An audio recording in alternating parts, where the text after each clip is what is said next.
자, 한 포기 한국사 우리 하랑이부터 시작하겠습니다. 어, 여기에서 나온 유물이라고 해야 되나? 그런 것들이 많았잖아, 이 책에서. 그런 것 중에서 제일 가지고 싶었던 게 뭐가 있었어? 학연이.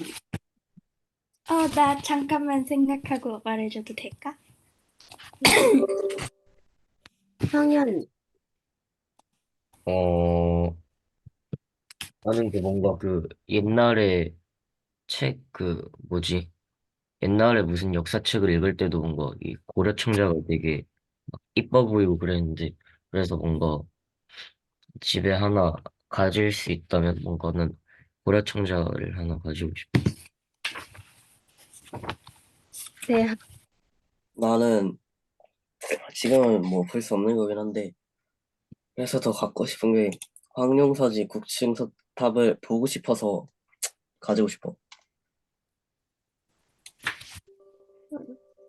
나는 청동기 시대의 유물을 되게 가지고 싶어.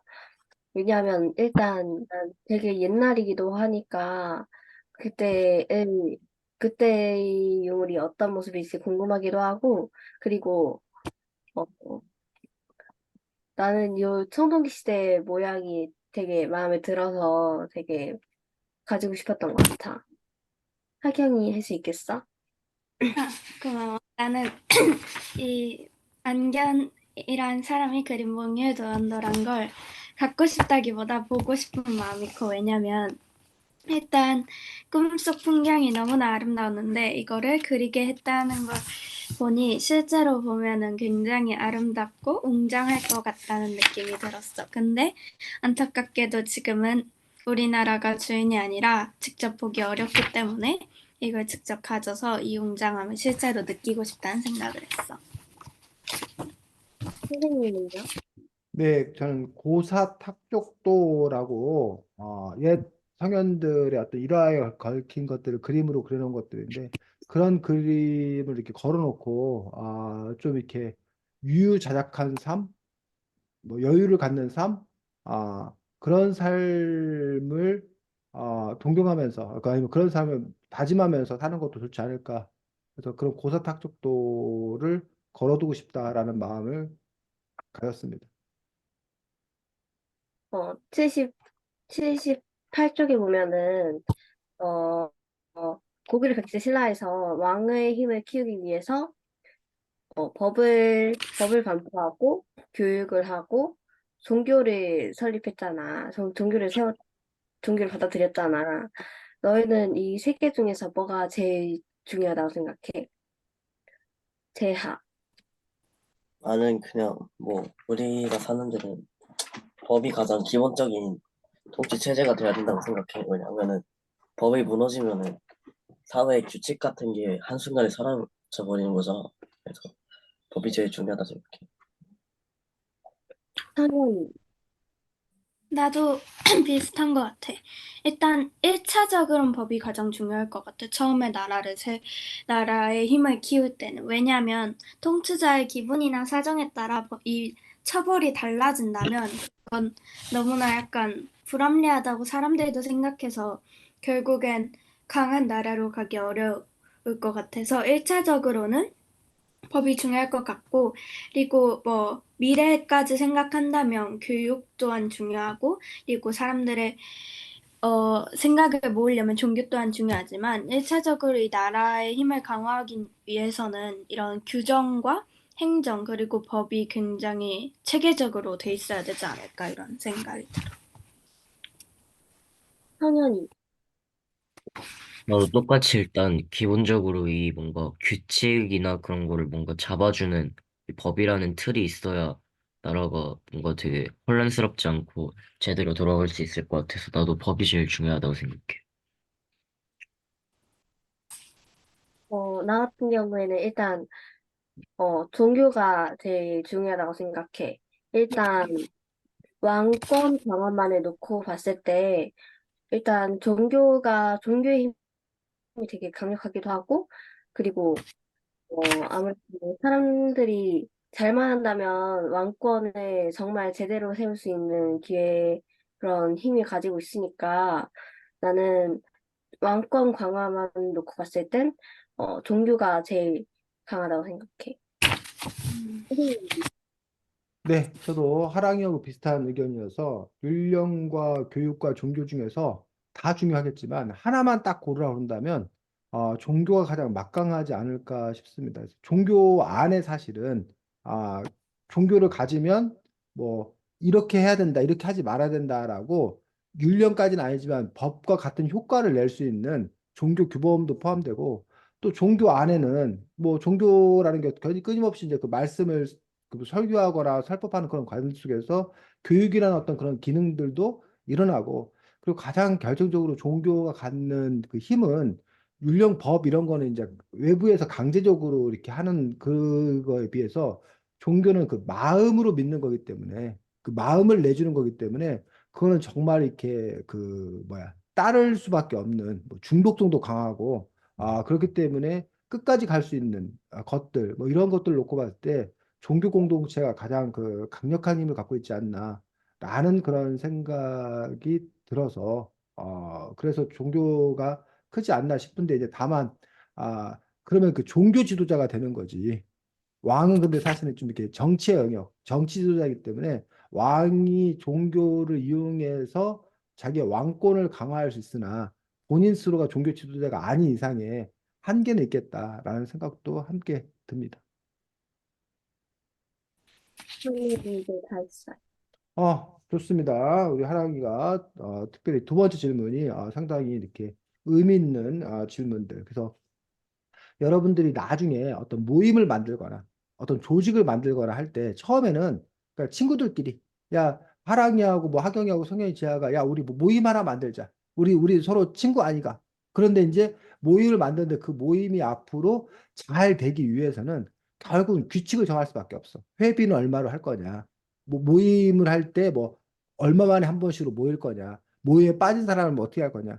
그런 점에서 이제 그 규칙을 정해야지만이 그 모임이 또 이렇게 오래 가게 되는 또 그러면서 또 이제 중간에 그 모임 구성원들이 끊임없이 교육이 필요해 사실 서로를 결속할 수 있는 어떤 그런 교육이나 이런 것들이 필요하고 그래서 이거는 이제 여러분들이 나중에 무슨 회사를 창업하는 때도 처음에는 그냥 서로 마을마을 사는데 근데 이제 그 회사가 점점 커지고 뭐 이럴수록 규율이 필요하고 또 사내 교육이 필요하고 그리고 이 사람들을 하나로 그 뭐야 끌고 나갈 수 있는 어떤 그 이념 그것들이 이제 여기서 종교의 어떤 그런 역할이 되겠지. 그래서 그런 부분들이 사실은 국가뿐만이 아니라 어떤 모임이나 뭐 이런 곳에서 다 이렇게 필요한 그런 원리이기 때문에 그런 점에서 여러분들이 이러한 왜 법, 교육, 종교 요 세 가지를 말했는가? 요 세 가지가 어떤 속성이 있는 건가? 그래서 사회를 구성하는 어떤 그런 속성 이런 측면에서 여러분들이 이해를 하는 것도 필요하겠다고 생각이 들고 특히 여러분들 중에 이제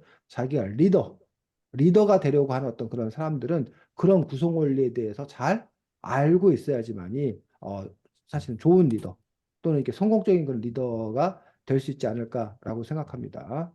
자, 다음 하경이 아, 그 132쪽에 고려 불화의 문양, 여러 가지 문양에 대한 한토막 역사식 중 9번째로 나오는데 이 그림에서 당초문, 모란문, 기관문, 마연문, 국화문 등의 문양이 나오잖아. 이 문양 중에서 제일 자기가 마음에 들거나 자신이 이런 문양으로 무엇을 만든다면 어떤 문양을 쓸지 말해. 성현이. 어, 잠시만. 어디 부분에 나오는? 132쪽 고려 불화와 문양이라고 되어 있는 제가 그 부분까지 못 읽어가지고. 음, 아, 하랑이. 어, 나라면, 마연문을 일단 토대를 한번 전체적인 틀을 잡아줄 것 같아. 왜냐면 너무 과도하게 화려하지 않고 그냥 옷의 분위처럼 보여서 아무래도 좀 밑바탕으로 쓰기에 좋은 무늬가 아닐까 싶어. 채하. 난 개인적으로 국화문 쓰고 싶은데 5개 딱 보면 국화문이 제일 멋진 것 같아. 나는 하랑이랑 비슷하게 마연문이 이렇게 작은 마름모가 맞붙어 있는 모양이 단순하다고 느껴서 나 또한 이 마연문을 사용할 것 같다는 생각이 들었어. 이제 두 번째 질문인데, 조선이 나아가면서 분당 정치로 나아가게 되잖아. 파벌이 생기고, 뭐, 풍구파, 뭐, 이런 등 해서 서인, 동인 이런 식으로 파벌이 생기는데, 이런 분당 정치가 어떤 사람들은 조선의 정치를 발전시켰다고 긍정적으로 평가하기도 하고, 지나친 자기 사람 챙기기와 당장으로 많은 인재가 희생된 것은 사실이기에 비판을 하는 사람들도 있는데 이 문제에 대해서 자신의 생각을 말해줄 수 있어? 재하. 지금도 여당이랑 야당이랑 정치를 하면서 많이 싸우고 있고 그 당시에 그렇게 의견을 나눌 생각을 했다는 것 자체가 되게 대단하다고 생각을 해서 좋은 것 같다 생각해. 하랑이. 음, 나는 되게 왕이 되게 해결하기 골치 아팠을 문제라고 생각해. 이거를 대체 이게 아무래도 내부 분열은 되게 풀기가 어렵고 이게 또 사람이 많다 보니까 이제 이해관계가 너무 많이 충돌하니까 그리고 그리고 결속력도 좀 있는 편이니까 정말 왕들이 너무 골치 아파했을 문제라고 생각해. 어, 성현이 혹시 할 수 있어? 아니면 넘어갈까? 음,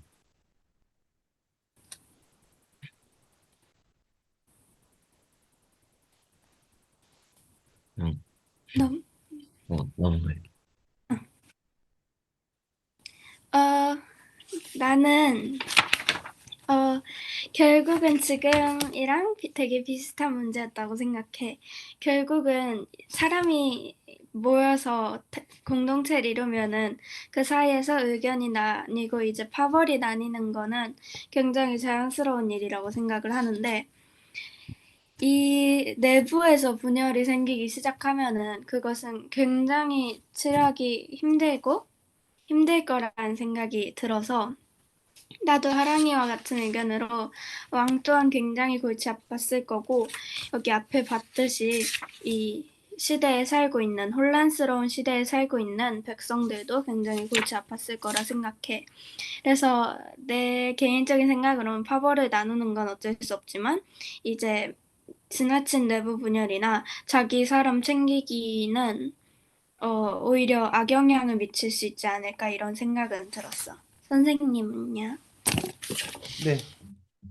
저는 어쨌든 뭐 이렇게 조선의 멸망의 원인을 그 보통 얘기할 때 지나친 당파, 당쟁으로 인해서 그래서 조선이 이렇게 힘이 약화됐다, 국력이 약화되었다. 이제 당파와 당쟁에 대해서 아주 부정적으로 이야기하는 경우가 상당히 많았습니다. 아, 그런데 과연 당파 당쟁이 과연 그렇게 부정적인 거냐라는 점에서 오히려 민주주의를 그 당시에도 이미 하고 있었다라는 증거 아니겠는가라는 생각입니다. 그러니까 결국 지금도 우리가 정당 정치를 하고 있는 거고 정당에서 자기들이 어떤 그 주장을 펼치고 있는 거고 그런데 당파 당쟁과 그럼 정당을 이렇게 우리가 동일시하면서 그러니까 요즘 정당이 맨날 그 싸우는 거 아니냐 라면서 이른바 정치 혐오로 가는 것 아닌가. 그런데 이제 우리가 한 가지 이상한 것은 서양의 민주주의에 대해서는 되게 좋은 것 정치의 발달 이렇게 하면서 당파 당쟁 정당의 어떤 그런 정치에 대해서는 혐오하는 그런 상당히 그 모순된 그런 모습들을 보여주고 있지 않나라는 점에서 우리가 값을 지불하는 거다. 그러니까 민주주의라는 게 완전한 제도가 아니기 때문에 민주주의라는 것 자체가 서로 다른 사람의 의견들을 서로 토론하고 그러는 과정에서 보다 더 나은 의견으로 가는 어떤 그런 과정들이 있기 때문에 근데 그 과정 안에서 사실은 상당히 많이 에너지를 소비할 수밖에 없는 그게 비용을 지불하는 거라고 봐야 되지 않나. 그런 점에서 이제 어쨌든 당파 당정이 없으면 그러면 어떻게 하자는 거냐. 뭐 누가 결정을 마음대로 하자는 거냐. 근데 그것들이 이른바 독단으로 갈 수 있는 어떤 그런 또 위험성을 또 이렇게 내포하고 있기 때문에 결국 우리가 뭐를 선택할 거냐라는 그런 문제라고 생각이 들고 다만 이제 우리가 거기서 이제 좀 이렇게 조심해야 될 것들은 어, 그 국가를 위해서 뭘 하는 거지 자기의 이익 또는 자기 당의 이익만을 위해서 그 국가의 이익을 저버리는 아, 그러한 잘못에 빠지지 않도록 그걸 어떻게 노력을 할 거냐. 그 부분에 대해서는 좀 고민이 필요하겠다라는 생각을 합니다. 그래서 그리고 이제 그게 어떻게 가능하냐. 이게 이제 사실 또 이렇게 문제이긴 한데, 그러니까 그 전에는 나의 주장이 전체의 이익을 위해서 옳다라고 그 생각이 서로 달라서 그렇게 격돌하는 거다라고 하면은 그건 문제가 없다고 생각합니다. 근데 때로는 국가의 이익을 우선하다 보면 내 이익을 반하는 그런 경우가 있을 때, 그럴 때 그럼 내 이익을 접어두고 국가 공동체 이익을 먼저 추구를 해야 함에도 불구하고 그러지 못하고 내 이익을 추구를 먼저 하는데 다시 이게 마치 내 이익을 추구하는 게 국가의 이익인 양 남을 속이면서까지 이렇게 하는 경우 그러니까 그런 경우는 상당히 좀 큰 문제라고 생각이 들어서 근데 그걸 어떻게 효과적으로 좀 이렇게 막을 수 있느냐라는 부분들에 대한 해결책을 찾아야 되는데 그건 어쨌든 쉽지 않다라고 생각합니다. 어쨌든, 뭐, 그래서 우리 조선시대의 당쟁, 당파 뭐 이런 것들에 대해서 너무 이렇게 지나치게 낮게 평가되어 있는 것에 대해서 그거에 대해서 좀 더 이렇게 높이 평가해 줄 필요가 있다라고 생각이 들고 그래서 오늘날도 정당 정치 이런 부분들에 대해서 우리가 혐오하기보다는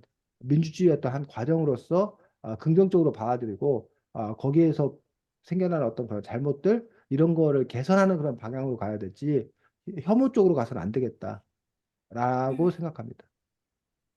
자, 여기까지. 네, 수고했습니다. 자, 다음 제야. 음, 이 책에서 한tov의 한국 사람은 이름에 걸맞게 여러 가지 작품들을 소개하는데 이런 작품들만 소개하는 역사책에서 얻을 수 있는 이점이 뭐라고 생각해? 나는 작품들을 소개함으로써 그 작품에 관심이 없는 사람들까지 작품에 관심을 가지게 만들면서 역사에 조금 더 유착 관계를 만들어서 설명을 하는 게 되게 흥미로웠다고 생각했는데 이런 뭔가를 매개체로 삼아서 역사를 설명하는 한폭의 한국사 같은 유형의 책을 어떻게 생각해? 사랑이가 먼저. 나는 이런 게 되게 이점이 많은 그런 구성이라고 생각해. 왜냐하면 일단 우리가 이렇게 그림을 보면서 이 그림에 대한 이 그림이 탄생한 배경 같은 거를 설명해 주니까 좀 더 이해도 되고, 이 그림에 대한 그런 배경 지식도 쌓이고, 이해도 되고, 그리고 기억에 훨씬 더 잘 남는 그런 이점이 많다고 생각해. 하경이는 어떻게 생각해? 나는 나도 하랑이랑 비슷한 의견이야. 일단 우리가 평소에 교과서나 다른 형식의 책으로 역사를 배울 때 많은 학생들이 이제 역사만의 이런 사실을 보면은 지루해하는 경우가 어쩔 수 없이 생길 수 있다고 생각해. 근데 물론 이런 경우에도 생길 수는 있겠지만 직접 역사의 말하자면 자료인 사료잖아. 이런 문화재들이 다. 그걸 직접 보면서 하면은, 진짜 이 사실이 이걸 통해서 알게 되었구나. 진짜 이게 표현되어 있구나. 이런 사실, 이렇게 생각이 더 들 수 있고, 그리고 이런 그림을 사실 우리가 볼 일이 별로 없잖아. 한국사를 배운다고 해도 따로 이런 그림을 그냥 이름만 써 있는 걸 보지 그걸 따로 찾아보거나 이럴 생각은 안 하는데 이렇게 직접 나와 있는 것도 굉장히 좋은 이점이라고 생각해. 작년인가에 수업에서 봤던 한국사 편지라는 한국사 책의 형식과도 살짝은 비슷한 면이 있고 또 다른 면도 있다고 생각하는데, 어, 자신이 제일 잘 이해하고 잘 재미있게 배울 수 있는 형식을 따라서 읽으면은 역사를 더 재미있게 볼 수 있지 않을까 싶었어. 당연히는 형식만 놓고 봤을 때 책 내용 생각하지 말고 어떻게 생각해? 나는 뭔가 그냥 역사적 사실들만 이렇게 나열하면 좀 지루할 수도 있는데 이렇게 뭔가 예술품을 주제로 하니까 확실히 뭔가 읽는데 재미는 있는 것 같고 그리고 뭔가 이 예술품이 만들어진 배경이나 뭔가 좀 그런 것까지 설명이 나오면 되게 그때 역사적 사실이나 뭐 그런 문화적 배경 약간 그런 것도 다 좀 알 수가 있는 거니까 좀 좋은 형식이라고 생각해. 저 여기까지 할게요. 네, 수고했습니다. 자, 제가 그 물은 질문들, 이 바로 이 책의 기획이라는 그런 부분들인데, 여러분들이 요거 잠깐 보겠습니다. 잠깐만.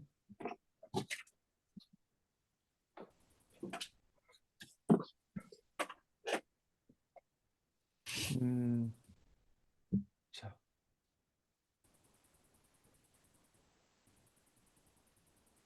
보여?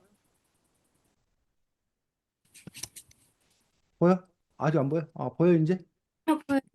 이 렘브란트라는 화가의 작품입니다. 렘브란트라는 화가. 알아? 렘브란트? 네덜란드에? 이름은 들어봤지? 네. 아니요? 렘브란트 작품이고,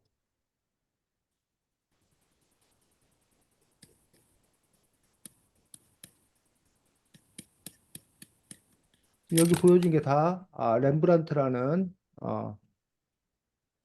화가의 작품입니다. 렘브란트라는 화가.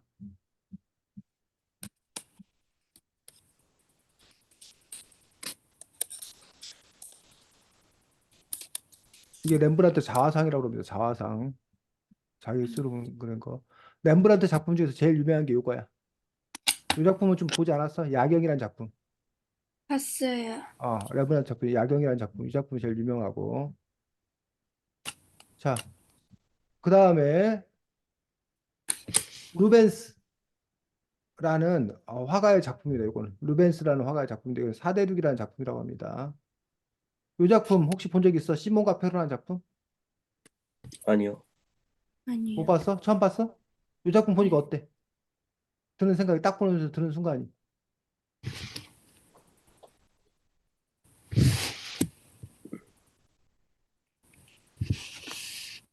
이 시몬과 페루라는 작품.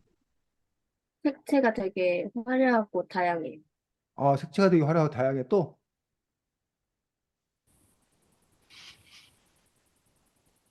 석연이 씨야. 이 작품 딱 보는 순간 드는 생각이 뭐야? 음, 뭔가 무슨 주제인지 좀 잘 모르겠어요. 어, 저는, 자,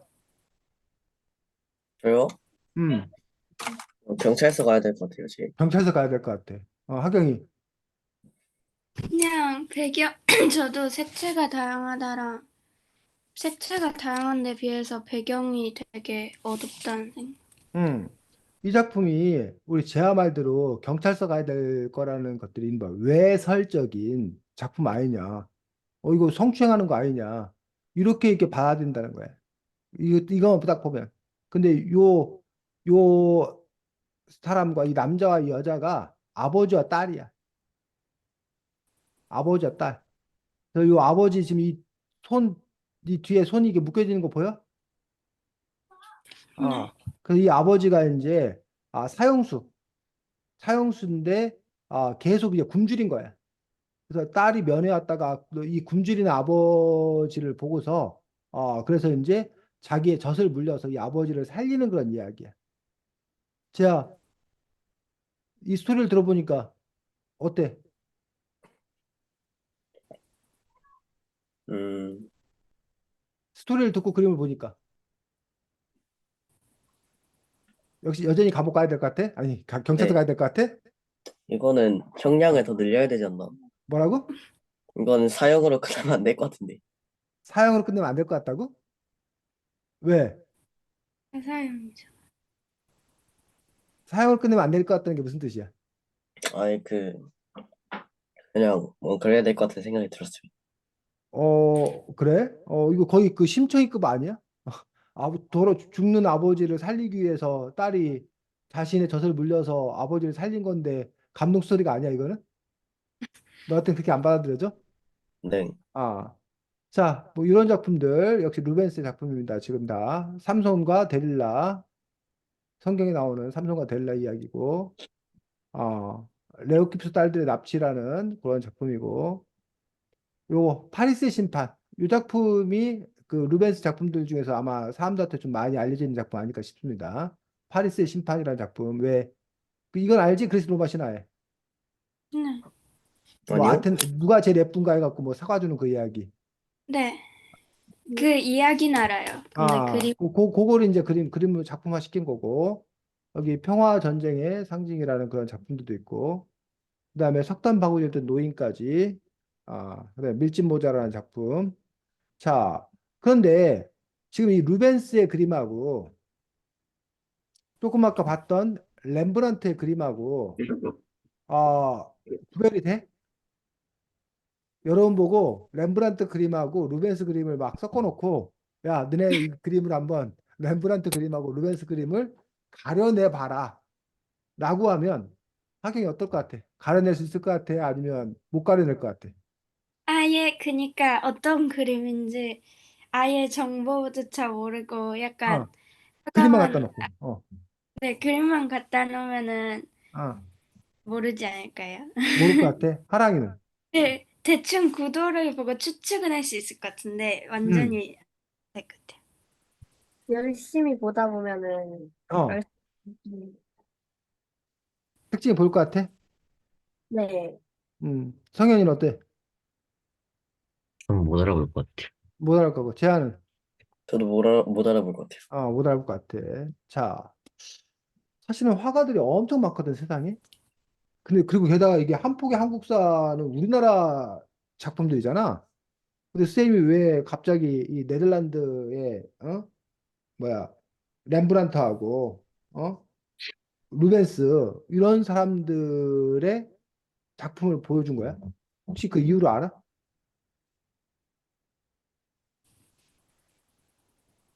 몰라? 왜 쌤이 이런 작품을 갑자기 보여줬는지, 왜 하필 루벤스와 렘브란트의 작품을 보여줬는지? 네. 자, 어, 자, 그 이유가 4쪽에 나와 있습니다. 책 4쪽에. 성현이 책은 갖고 있는 거야? 네. 그래, 그래. 자, 책 4쪽. 성현이가 한번 읽어보겠습니다. 루벤스와 렘브란트 각각 17세기의 유럽의 플랑드르와 네덜란드에 살았던 이름난 화가들이다.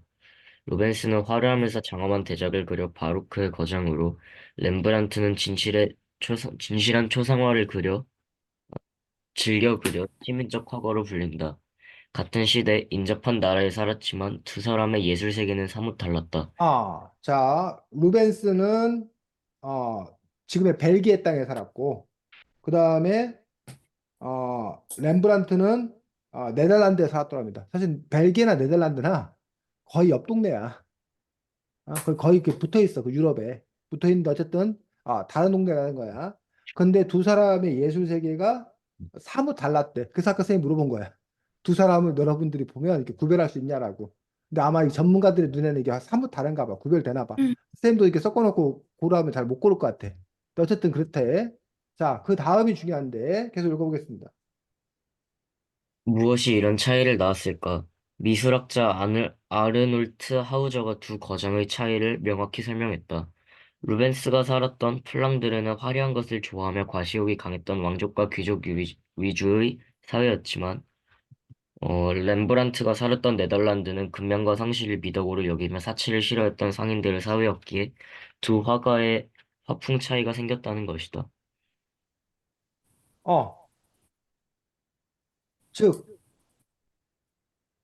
루벤스는 당시에 귀족 사회였기 때문에 왕족과 귀족의 사회였기 때문에 화려한 것들을 좋아했기 때문에 이 루벤스의 그림은 화려하고 장엄한 대작들이 많았다라고 얘기하고 있고 반면 렘브란트는 당시 사회가 근면성실한 그 상인들의 사회였기 때문에 이 렘브란트의 그림은 시민적 화가로 불렸고 그 시민들이 좋아할 만한 어떤 그런 그림을 주로 그렸다라고 얘기하고 있거든.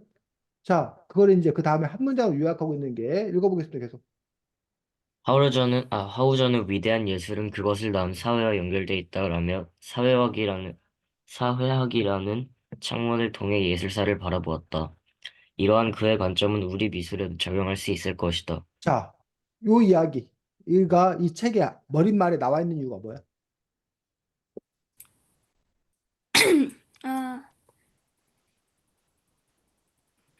왜 이 책의 머릿말을 이 루벤스 물론 루벤스와 렘브란트가 중요한 게 아니라 하우저지 하우저 이 미술사학자 아르놀트 하우저의 이야기로 시작을 하고 있는 이유가 뭐야 도대체 이 책에서도 음, 그 당시 사회를 보여주는 음, 그림을 통해서 한국사를 설명하려고 하니까 음, 그렇지 그 지금 하경이가 작품이 말한 그 사회에 부분 연결돼 있는 걸 하경이가 말한 그 부분이야 이 책의 기획이 이 책의 아이디어가 위대한 예술은 그것을 낳은 사회와 연결되어 있다라는 이 하우저의 말에서 아이디어를 얻어서 이 책을 쓴 거야. 즉, 그 시대를 대표하는 예술 작품을 보면 그 예술 작품은 그 시대의 소산, 그 시대의 산물이므로 거꾸로 그 예술 작품을 보면 그 시대를 알 수 있다. 그래서 이 책의 기획이 각 시대마다 대표적인 예술 작품을 골라놓고 그 예술 작품을 탄생시킨 그 사회의 모습을 그 시대의 모습을 설명하고 보여주는 방식의 기획이라는 거야. 이 책 자체가. 그래서 요 하우저의 이야기로 시작을 한 거예요. 자, 그러면 위대한 예술은 그것을 낳은 사회와 연결되어 있다. 라는 말에 대해서 여러분은 동의가 돼? 아니면 갸우뚱? 난 그렇게 생각하지 않는다. 라고, 아니면 다른 의견을 갖고 있어?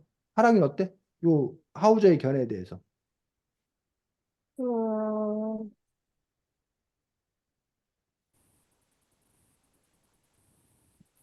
그 상도의 견해 다시 한번요. 위대한 예술은 그것을 낳은 사회와 연결되어 있다. 저는 맞다고 생각해. 음, 아무래도 얘기해. 예술이라는 게 아무래도 그 작가의 사상이 많이 들어가 있다 보니까 음, 아무래도 그 사상은 곧 그 사회 배경이랑 연결된다고 생각하기 때문에 연결이 돼 있다고 생각해요. 제가 보기에는. 저는 어, 잘 모르겠어요. 성현이는. 어,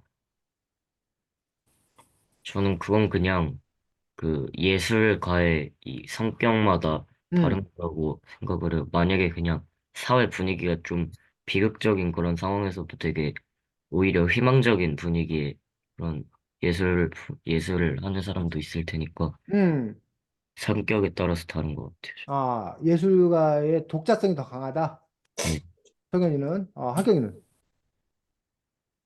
저는 어느 정도는 맞다고 생각해요. 어느 정도는 사실 예술가도 그 사회를 살아간 사람 중 일원이기 때문에 결국은 이 사회적 이런 상황과 배경이 그림에 나타날 수밖에 없다고 생각을 예, 왜냐면 예를 들면은 현대에서도 코로나 시기에 나온 그림들을 보면은 완전 닫혀 있거나 오히려 뭔가 희망적이고 싶다는 뻥 뚫린 그림을 그리고 그런 설명을 붙인 그림들이 많이 나왔던 걸 보면은 예술가도 세상을 살아가는 일원이기 때문에 이 사회적 배경이 나올 수밖에 없다고 생각은 하는데 그것이 모두는 아니다라는 생각은 있는 것 같아요. 모두 일반화되지 않을 수도 있다, 예외는 있다, 이렇게 생각을 하지만 어느 정도는 맞지 않을까.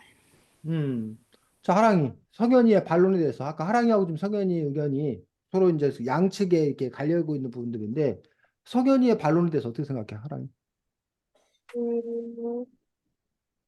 음, 물론 사람의 성격에 따라 다를 수도 있겠지만, 결국 사람이랑 그 사회적 배경은 결코 끊어놓을 수가 없고, 그리고 그 상황에서 희망을 찾겠다는 그런 의미를 제가 자기가 내포하고 있어도 결국엔 그 사회적 상황이 내포되어 있는 거니까, 결국에는 떼놓을 수 없는 관계라 생각해요. 석연이, 하랑이의 의견에 대해서. 맞는 것 같아요. 제가 아까 전에 그 예시로 말한 그 긍정적인 그런 작품이라는 것도 그 좀 뭐라 그래, 좀 그런 음, 부정적인 사회에 대해서 뭔가 그래도 보는 사람들에게 조금이라도 희망을 음. 안겨주기 위해서 그런 식의 분위기로 작품을 만드는 거니까. 네, 그 자체가 영향을 받은 거다. 근데 맞는 것 같아요. 그래, 그래. 자, 그런데 그럼 쌤이 그럼 한번 반론을 해볼게요. 쌤 입장이 아니라 하랑이나 또 여러분들에게 그렇다면 그 예술이 그 사회의 소산이라면 그 사회 같은 시대의 예술품은 다 같아야 되잖아. 근데 같지 않잖아. 그건 왜 그래? 어, 아무래도 아까 성년이의 주장대로 응, 약간 성격이 또 다르니까 응, 이제 어두운 대로 받아들일 수도 있고 이거를 뭐 어떻게 어두운 거를 몰아내자 이런 식으로 나올 수도 있는 거니까 응, 그리고 지역도 다르고 각자 살아오는 환경도 많이 다르다 보니까 응, 그거는 개인적 차이에 의해서 어쩔 수 없이 발생하는 거라 생각해요. 응. 오히려 그 천재적인 예술가나 이런 사람에 의해서 사회가 바뀌는 경우도 있지 않아? 사회에 의해서 예술가가 저기 되는 게 아니라 오히려 어떤 혁신가, 그 예술가 이런 사람들이 뭘 이렇게 새로운 걸 던짐으로 인해서 그 사회의 어떤 그런 분위기가 확 바뀌거나 그런 사례도 우리가 보면 있지 않아? 그런 부분에서 어떻게 설명이 될까?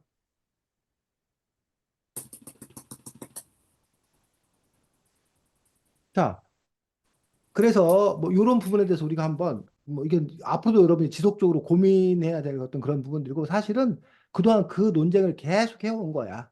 계속 해온 거고 그래서 다만 이제 어디다가 방점을 찍느냐 라는 부분에 따라서 좀 다를 수 있는 어떤 그런 여지들이 있다라고 생각이 드는데 아 쌤이니까 위대한 예술은 그것을 낳은 사회와 연결되어 있다는 부분에서 모든 예술은 그것을 낳은 사회와 연결되어 있다 또는 그 예술과 그 사회가 100% 연결되어 있다가 아니라 연결되어 있다 부분적으로 아까 뭐 학경이 입장 정도가 되는 거겠지 제한적으로 어 그 뭐 그 전혀 그 동떨어져 있을 수는 없는 거다. 어떤 식으로도 어쨌든 연결되어 있는 거다. 근데 그것들이 얼마만큼 연결되어 있냐의 어떤 그런 차이가 있을 수 있다고 생각이 들고, 그다음에 위대한 예술이라고 그 위대한이라는 그 말이 앞에 붙었다는 얘기예요. 위대한. 그렇다면 위대한 예술이라고 하는 것들에서 그 위대한을 어떻게 해석하냐의 차이인데, 결국은 그 예술 작품이라는 거는 인정을 받아 인정. 우리가 위대한 예술이라고 하는 건 그 사회에서 인정을 받는 거잖아. 그 인정을 받으려면 그 사회 사람들의 욕망과 욕구를 충족시켜야 된다는 거야. 그런데 아까 여기 보면은 당시에 그 플랑드르, 지금의 벨기에 같은 경우는 화려한 것을 좋아하며 과시욕이 강했던 왕족과 귀족 위주의 사회였다는 얘기예요. 그러니까 그 사람들이 예술 작품을 구매할 수 있었어.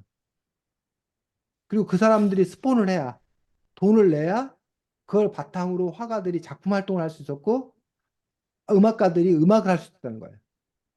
근데 그들이 구매를 해주지 않으면 그러면 살 수가 없으니까 결국 그들의 구미에 맞는 그런 작품을 만들 수밖에 없지 않았나.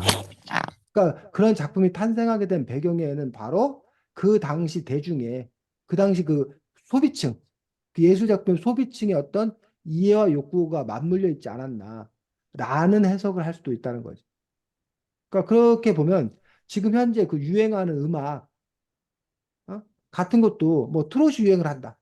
뭐가 유행한다. 발라드가 유행한다. 뭐 힙합이 유행한다. 라고 했을 때, 그럼 그 유행이라고 하는 어떤 그런 부분들이 그 당시 사람들의 시대 상을 반영하는 것 아닌가. 그러니까 우리가 그 어떤 시대에 어떤 음악이 유행했나를 보면 그 당시 사람들이 어떤 정서를 갖고 있었나. 요즘에 그 무슨 레트로? 복고풍 뭐 음악이 유행을 한다라고 했을 때 그러면 왜 복고풍 유행 음악이 왜 하필 이 시기에 유행을 하는 건가? 그럼 이 시기에 사람들의 그런 어떤 특성, 경제적으로 뭐 상황이 어렵고 뭐 하고 했을 때 드러나는 어떤 그런 현상들 이런 것들로 이렇게 해석하는 사람들이 있거든. 근데 이제 과연 근데 그것들을 전부로 볼 것인지 아니면 일부러 볼 것인지에 따라 달라지고 참고로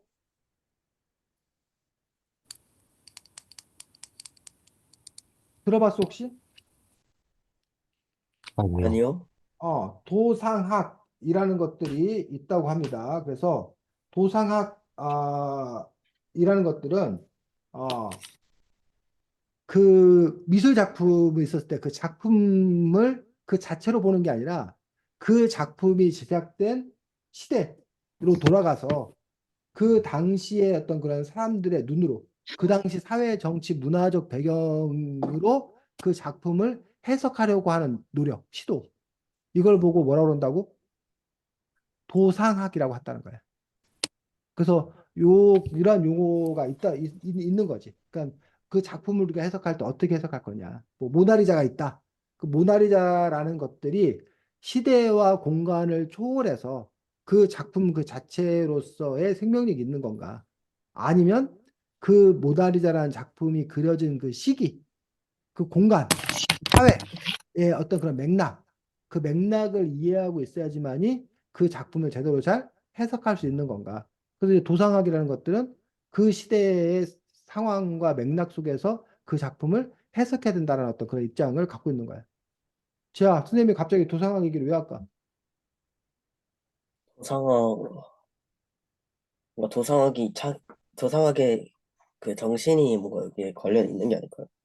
응? 그러니까 도상학의 약간, 그러니까 도상학에 대한 중요한 내용이 이 책에 연관되어 있지 않을까요? 선생님이 말씀하시는 거 보면. 그래서 위대한 예술은 그것을 낳은 사회에 연결되어 있다라는 이 하우저의 생각이 사실은 그게 약간 학문화된 게 뭐라는 거야? 도상학이라는 거지. 그러니까 사회와 연결되어 있으니 그 사회를 잘 알아야지만이 이 예술품을 뭐 할 수 있다? 제대로 이해할 수 있다. 그게 도상학이라는 거야. 그래서 이 책은 바로 어떻게 보면 도상학적 관점에서 그 예술품을 바라본 거지. 근데 사실은 근데 이 책이 근데 그 예술품 그 자체에 방점이 찍혀져 있냐? 아니면 그 예술품을 방편 삼아 오히려 그 시대 사회 배경을 설명하는 데 더 주안점을 두고 있나. 어때 하경이가 느끼기에는 이 책은 미술 한폭이라는 것, 그 미술 작품에 더 방점을 두고 있는 것 같아. 아니면 그거는 그냥 수단이고 방편이고 오히려 그 사회 역사 배경, 그 당시 그런 작품이 탄생되게 된 사회 역사 배경 설명에 더 치중하고 있는 것 같아. 네가 느끼기는 어떻게 느꼈어? 사회 역사 배경. 제가 느끼는 사회 역사 배경을 더 많이 설명하고 있는 것 같아. 이 책이 하경이는. 저는 저도 사회 역사 배경이 약간 더 많이 나오고 이걸 쉽게 설명하기 위한 수단이 그 예술품이 아니었나 이런 생각은 들어요. 하랑이는. 그래도 그냥 미술품은 그냥 수단이고, 음, 어, 일단은 여기에서 사회 역사 배경이 좀 더 치중되어 있던 것 같아요. 음. 자, 그런 식으로 어쨌든 요 책 같은 경우는 한 폭의 한국사에서 한국사를 더 어쨌든 이렇게 다양하게 설명하게, 더 흥미롭게 설명하게 어떤 그러한 방편요소 한 폭이라는 부분을 이용했는 건지 아니면 그 예술 작품에 대한 비중도 큰 건지. 자, 책 44쪽 보겠습니다.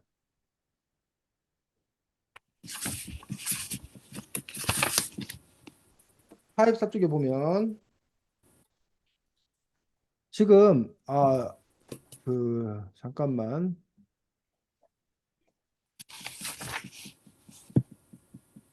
오락 문화에서 패션까지 고구려 풍속의 보곡이라고 해서 안악 사모분인데 그 안악 사모분 그림 중에서 요거 어, 이건 획기된 그림인가?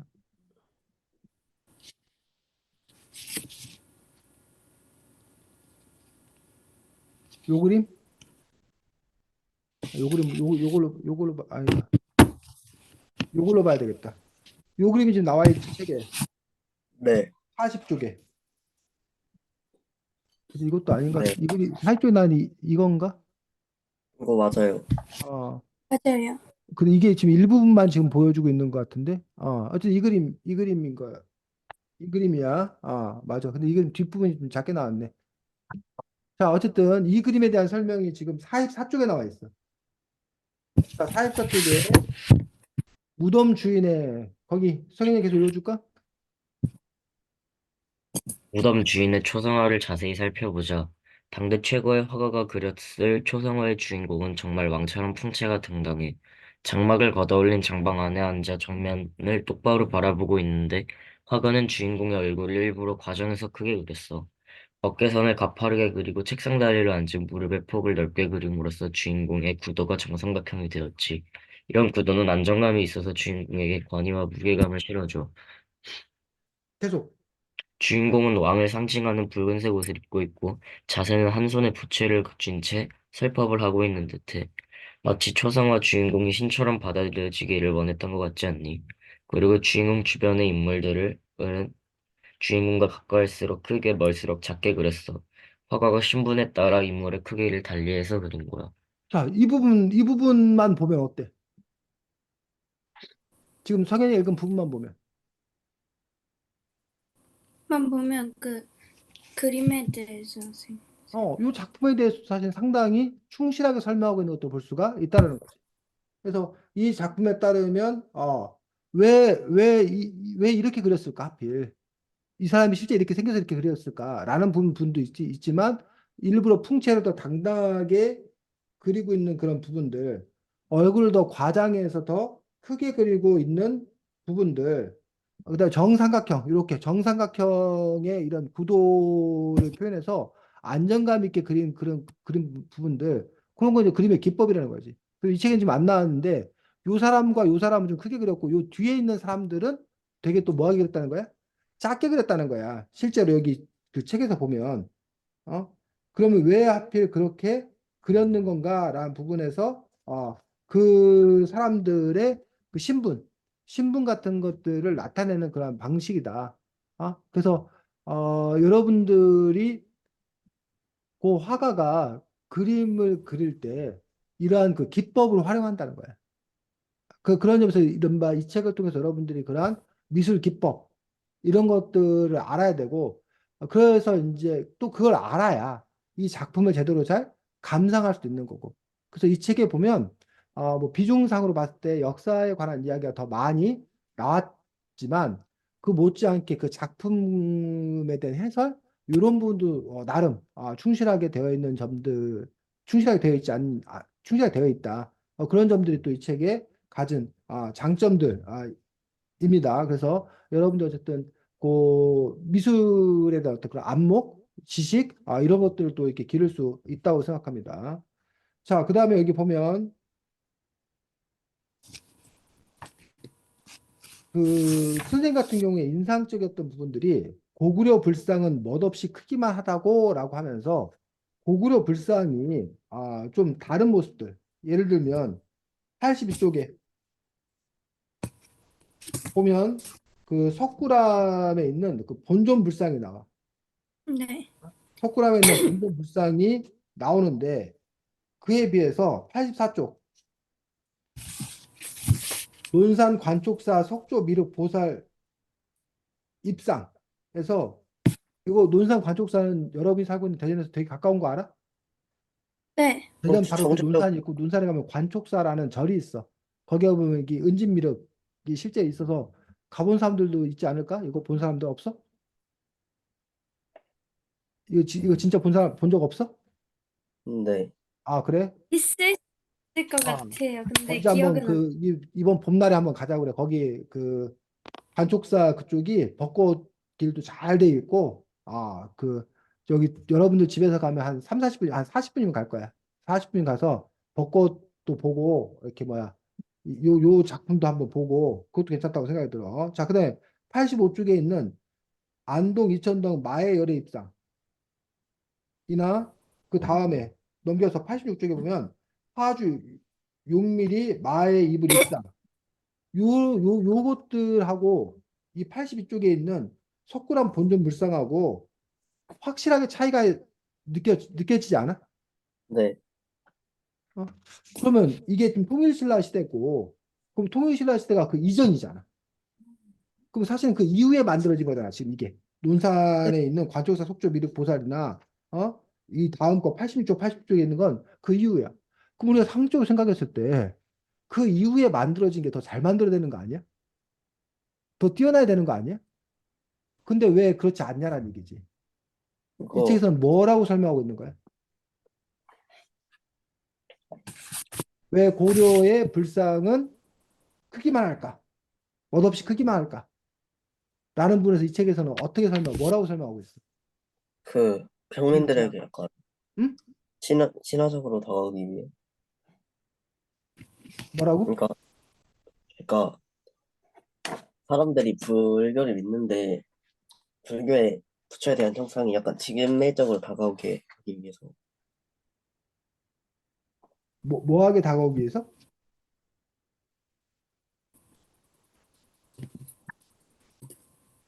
자, 그 부분에 대해서 설명하고 있는 게 이 책에서는 89쪽, 90쪽,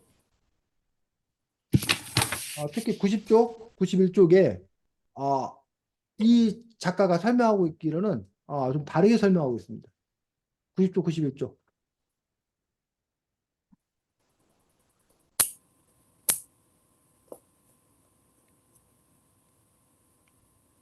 89쪽도 마찬가지로 89쪽부터 90쪽, 91쪽.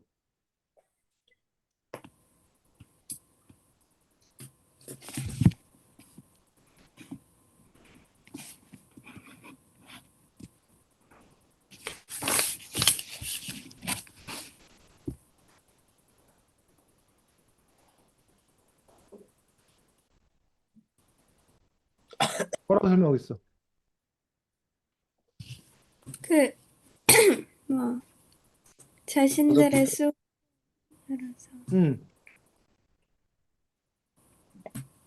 어, 하라니. 호족, 음, 하는 호족들이 불상과 자신을 일처하면서 어, 백성들의 백성들의 민심을 사기 위해서 우리가 강하다는 걸 과시하기 위해 불상도 이 과시용으로 좀 투박하고 거칠고 좀 강해 보이는 인상으로 만들. 음. 또, 선생님, 저 화장실 한번 갔다 오겠습니다. 그래. 자, 하랑이가 얘기 잘했고, 또, 그 외에 또, 그 요소 외에 다른 요소는 없어? 자, 91쪽. 마지막 부분 보면,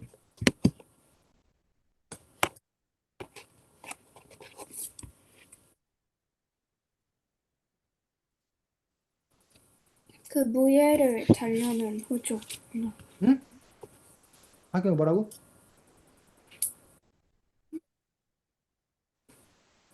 제가 지금 끊겨가지고 안 들렸어요. 음. 자, 아까 이제 그 세 가지가 필요했다잖아. 왕권을 강화하는 그런 방법으로서. 하나가 법, 윤력. 또 하나가 교육. 교육이요. 또 하나가 종교. 여기서는 지금 그 종교. 세 가지 요소 중에 뭘 이용한 거야? 종교. 종교를 이용한 거, 종교. 종- 종교를 이용하는 건데, 자, 당시에, 그러니까 통일신라까지만 해도 강력한 왕권을 갖고 있었던 거잖아. 네. 근데 이제 통일신라가 흔들리면서 각 지방마다 호족들이 막 들고 일어선 거잖아. 그러면서 이 호족들이 독자적인 세력화한 거야. 첫 번째. 두 번째는 독자적인 세력화를 넘어서서 내가 뭐 하고 싶은 거야? 패권을 차지하고 싶은 거야.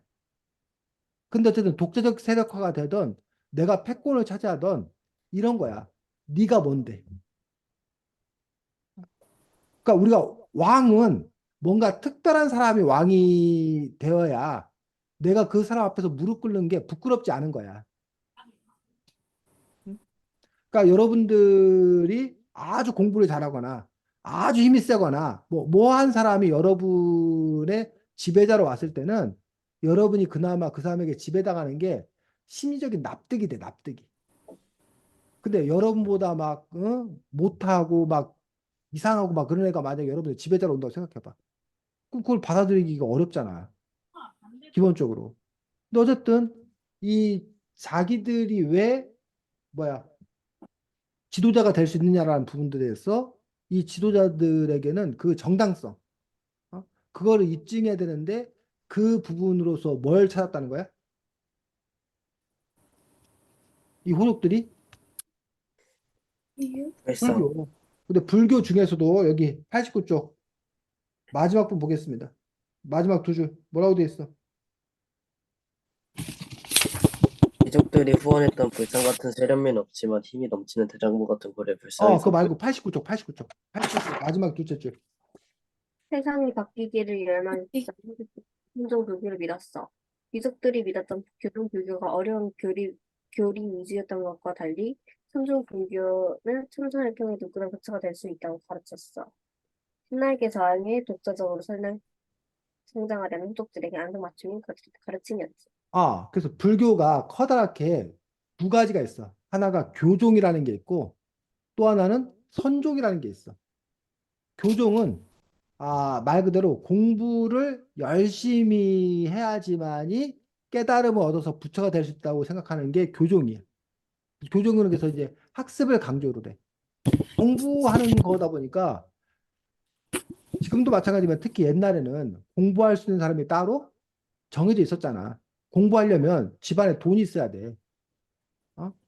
아니 그 먹고 사는데 농사 짓고 저기 하는데 공부할 시간이 어디가 있어. 근데 이제 귀족들은 일 안 하잖아. 농사일 안 하잖아. 그러니까 그 사람들은 공부할 시간이 있었던 거야. 그래서 귀족들은 교종을 선호했어. 그래서 여러분들 그 유명한 그 사람들 중에 오뇨 알죠? 오뇨. 그 바가지 무슨 그 뭐야 썩은 물 원효대사. 해골 바가지 물 먹고 그 중국 가려다가 안 가는 사람 오뇨. 근데 그 오뇨 원효대사. 말고 오뇨 옆에 그 오뇨랑 같이 두 사람이 있었던 거 알아? 네. 우리 당나라로 유학을 가려고 오뇨하고 선생님 갑자기 이름이 생각이 안 나네. 의상인가? 누군가 어쨌든 그 두 사람이야. 두 사람이 가는 길에 오뇨는 해골 바가지 물 먹고 깨달음 얻었다고 해가지고 그 사람은 돌아온 거야 그냥. 그리고 그 같이 간 사람은 당나라에 가가지고 공부를 한 거야. 그리고 나중에 돌아왔어. 근데 그 오녀하고 그 사람하고 다른 길을 걸어. 오녀는 그래서 서민들에게, 가난한 사람들에게 노래로서 불교를 전해. 그리고 간단한 주문만 외워도 그래도 뭐 할 수 있다? 너도 깨달음 얻을 수 있다. 너도 부처가 될 수 있다. 라고 한 거야. 반면에 누구는 당나라 가서 공부하고 온 애는 공부 열심히 하고 왔잖아. 걔는 뭐 해야? 공부 열심히 해야. 불교 열심히 공부해야 깨달음 얻을 수 있다고 한 거야. 그 둘이 이제 뭐야? 다른 길을 간 거야. 그래서 아까 당나라에 가서 공부하고 온 사람이 주로 얘기했던 게 그게 바로 뭐? 교종. 반면에 오뇨처럼 그냥 일반 서민들에게 가서 했던 것들 그들 사이에 퍼뜨렸던 게 뭐? 선종. 그래서 이 교종과 선종 이 두 가지가 늘 뭐라는 거야? 다른 길을 가는 거야. 자, 그다음에 또 우리 불교를 얘기할 때 좀 다른 얘기 하는데 혹시 대승불교, 뭐 소승불교 이런 거 들어봤어? 네, 불교가? 그런 근데 불교가 이제 거. 대승불교, 소승불교라는 말은 사실은 대승불교 쪽에서 만들어낸 말이어서 소승불교라고 하면 안 되고 대승불교라고 해요. 초기불교라고 그, 하거나 그 아니면 상자부 불교, 그랬지. 제가 뭐라고 무슨 불교? 상자부 불교. 상자불교 맞아. 상자부 불교라고 붙여야 된다는 거야. 그래서 그 논쟁도 왜 생겼냐면 처음에 그 시다르타 석가모니가 열반을 들었는데 그 석가모니 제자들 중에서 어? 석가모니의 가르침을 바탕으로 나부터 나부터 수행을 열심히 하고 내가 깨닫는 것들이 중요하다. 그래서 깨닫는 게 아무나 깨달을 수 있는 게 아니라는 거야. 정말 그 높은 단계에 올라야 깨달으면서 부처가 될 수 있다는 거야. 그래서 그 사람들이 태어나서 사는 것들은 어쨌든 열심히 자기가 그 깨달음을 얻는 것들, 그게 중요한 거야. 그래서 만약에 그 깨달음을 못 얻으면 다시 또 태어나는 거야. 또 태어나는 거야. 윤회를 계속 거듭해서. 그러다 보니까 이제 내가 윤회를 계속 해왔는데 내가 옛날에 높은 그 레벨의 승려였어. 근데 깨달음을 못 얻은 거야. 그럼 그 사람이 다시 태어나서 그러면 또 그 높은 레벨에서 더 유지하는 거야. 그래서 내가 깨달아 가는 게 중요한 거야. 그래서 그것들 우리가 흔히 말하는 소승불교 또는 초기불교 또는 아까 상부자불교 뭐라 했지? 제가 뭐라고 그랬지? 자꾸 뭔 야야? 소리요? 어? 네? 무슨 이거 아까 소리 무슨 불교? 때문에 어? 상자부 불교. 상좌부? 네, 상자부 불교라는 그런 명칭으로 얘기를 하는 거야. 그런 전통이 한 가지가 있어. 또 하나의 전통은 우리가 흔히 말하는 대승불교라고 하는 그런 부분들은 대중들에게 설법을 통해서 그들을 뭐 해야 된다? 깨우쳐야 된다. 그게 더 우선인 거다. 라는 식의 어떤 그런 흐름들을 갖고 있다는 거예요. 그런 부분들에서 어쨌든 여기 있는 그 선종불교라고 하는 어떤 그런 부분들, 누구나 부처가 될 수 있다라고 하는 어떤 그런 부분들, 명상이나 수련을 통해서 불교가 될 수 있다고 하는 어떤 그런 새로운 흐름들이 호족들 입장에서는 그것들이 이게 중앙 집권적이지 않은 거야. 교종은 중앙 집권적인 거야. 근데 이 지방 호족들은 그 중앙의 왕권에 맞서 싸우는 거야. 네, 그런 점에서 이제 자기들이 종교하고 이제 뭐 하게 되는 거야? 손을 잡게 되는 거야. 근데 이게 우리나라에서만 그런 게 아니라 저기도 마찬가지야. 서양사를 보면 여러분들 종교개혁이 일어날 그 당시에 원래 카톨릭, 구교하고 개신교, 신교가 있었잖아. 근데 그것들이 단지 종교만의 전쟁이 아니었다는 거야. 신교를 지지하는 그런 사람들은 서민들, 그다음에 일반 그 새로운 그 신흥 계층, 신흥 권력자들이 신교랑 손을 잡은 거야. 왜냐하면 그 전에 카톨릭 구교는 중앙 권력자들하고 탄탄하게 이렇게 묶여 있었어. 한 팀으로. 근데 자기들이 새로운 권력을 획득하려고 하는 그런 부분에서 새로운 이념이 필요했던 거야. 그러면서 개신교하고 손을 잡아가지고 이른바 그 전쟁을 하게 되는 이런 식으로 정치와 종교가 서로 맞물려가는 어떤 그런 측면들이 있다는 거지. 그래서 그 측면에 대해서 해석하고 있는 것도 하나고 그들이 어쨌든 자기들의 그런 정당성 이런 것들을 확인하기 위해서 이렇게 불상을 만들었다라고 이야기하는 거예요. 그럼으로써 이제 부처와 자기를 일체화시킴으로써 내가 왜 왕이 돼야 되는가? 내가 왜 이 지역의 우두머리가 돼야 되는가? 라는 그런 부분에 대한 정당성을 확보하는 그런 수단이 되었다는 거예요. 자, 그런데 왜 세련되지 못하는가? 라는 부분들에 대해서 바로 91쪽에 아까 제아가 마저 읽어줬던 그 부분들. 신라 때 귀족들이 후원했던 불상 같은 세련미는 없지만 자, 신라 때의 경주의 귀족들이 아, 막강한 재산을 갖고 있었어. 첫 번째. 그리고 동원할 수 있는 힘도 있었어. 그렇기 때문에 세련된 뛰어난 기술자와 많은 돈을 들여서 제대로 된 작품을 만들 수 있다는 거야. 근데 지방은 어떻다는 지방은 그걸 만들고 싶은데 돈도 부족하고 뛰어난 기술자도 부족하겠지. 그러니까는 그런데 네. 이제 불상은 뭐 하고 싶은 거야? 만들고 싶은 거야. 만들. 그러다 보니까 결과적으로 그냥 이런 작품성이라던가 세련미라던가 이런 것들이 고려시대 때는 상대적으로 떨어지는 그런 작품을 만들지 않았나 라고 해석할 수 있다는 거지. 어. 그래서 그런 점에서 이제 보면은 왜 고려불상이 그러한지, 왜 신라불상과는 다른 건지 이런 것들이 여러분들이 뭐야? 우리가 해석할 수 있는 거지. 어. 그래서 그런 점에서 이제 이 책을 통해서 여러분들이 그 여러 가지, 그러니까 왜 그 당시에 그러한 그 부분이 유행할 수 있었다.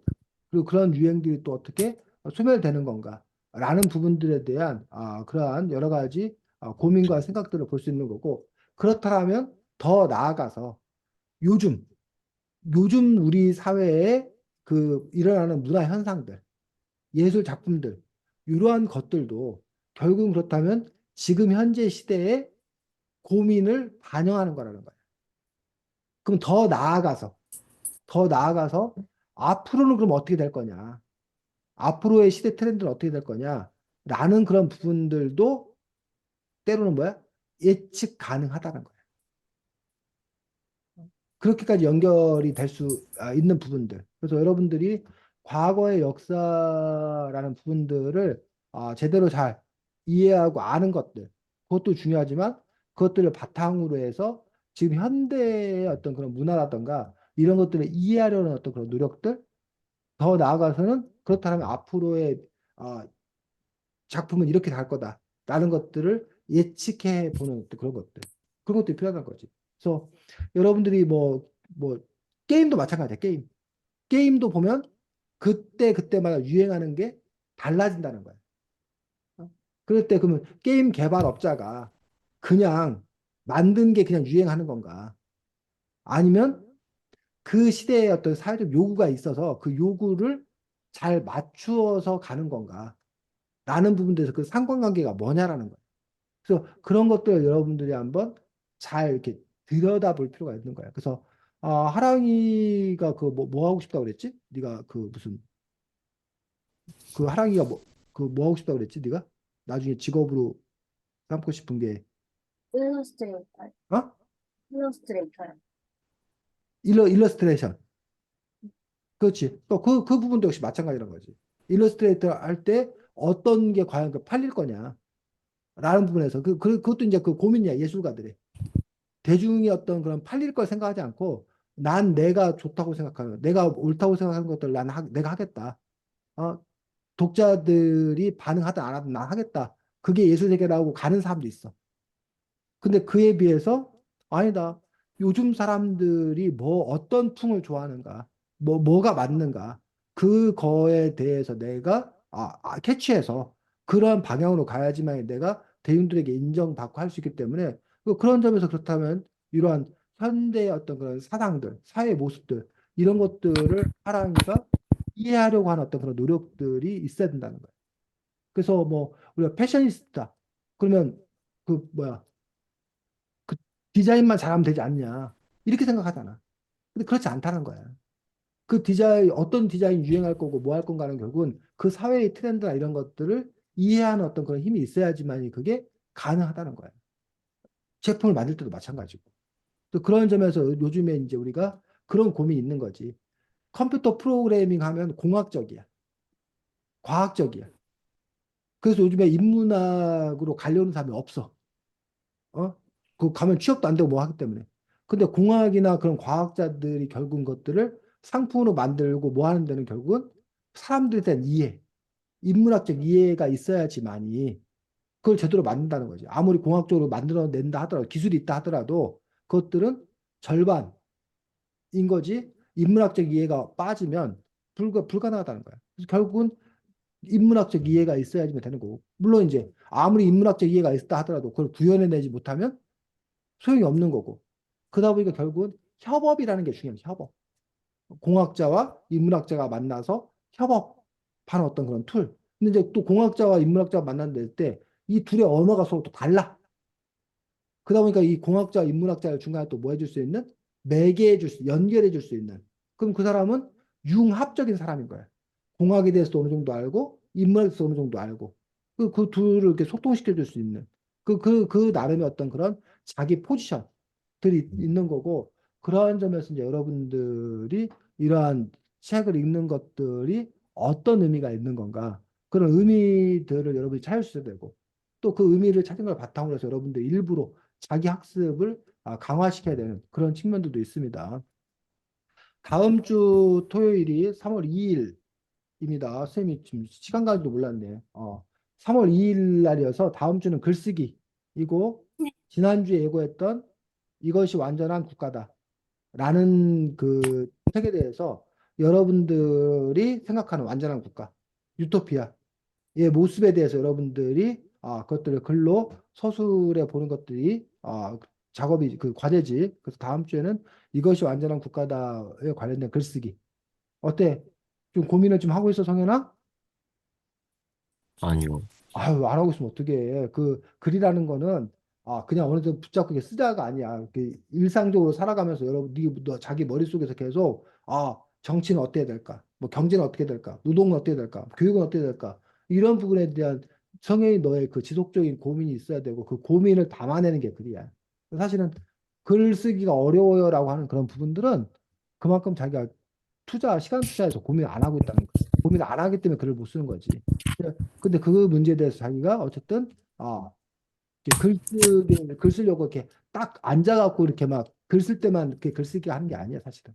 그 이전에 평상시에 여러분들이 자꾸 고민하고 또 검색하고 그 읽어보고 자료 찾아보고 또 물어봐야지 자꾸 친구들이나 부모님이나 뭐 만나는 사람한테 네가 바라는 상은 뭐야 해서 그 아이디어를 획득하고 이런 일련의 과정들이 다 글쓰기의 과정이라는 거야. 우리가 앉아갖고 이렇게 타이핑한다고 펜 굴린다고 그것만 글쓰기가 아니라는 거야 사실은. 그런 점에서 어쨌든 여러분들이 그러한 고민들을 한번 해서 다음 주에 그것들을 글로 발표하도록 하겠습니다. 다음 주 그 글쓰기와 관련돼서 질문 있으면 질문.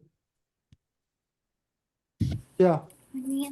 없고 지아야 왜 안 들리지? 자, 질문 없으면 마치겠습니다. 오늘도 수고 많으셨습니다. 다음 주에 보겠습니다. 안녕. 안녕히 계세요. 음.